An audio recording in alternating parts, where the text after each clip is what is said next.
انا مش عارفه اقرر، انا متردد. شريك حياتي بيقعد كتير قوي قوي قوي قوي قوي على بال ما يقرر ان هو يعمل حاجه، او يقرر ان احنا نروح مكان، او يقرر ان احنا نزور حد.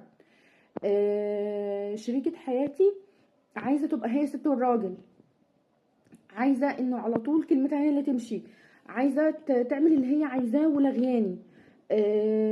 الام في البيت واخده دور الاب والام، اللي هو لا ما تحتكوش بباباكم. بص، ولادك عايزين كذا، قولوا لي انت عايزين ايه من باباكم وانا هبلغه. قول لي انت عايز ايه من العيال وانا هبلغهم. ومنع احتكاك الاطفال وباباهم في البيت ببعض. ده كله بيجي منين؟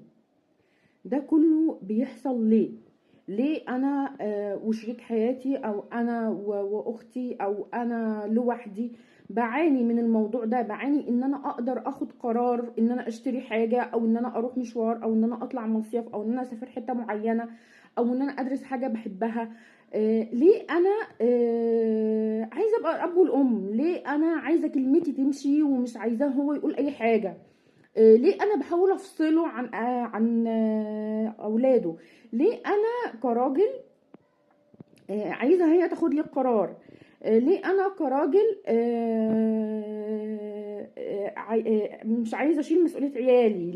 ليه كل ده بيحصل؟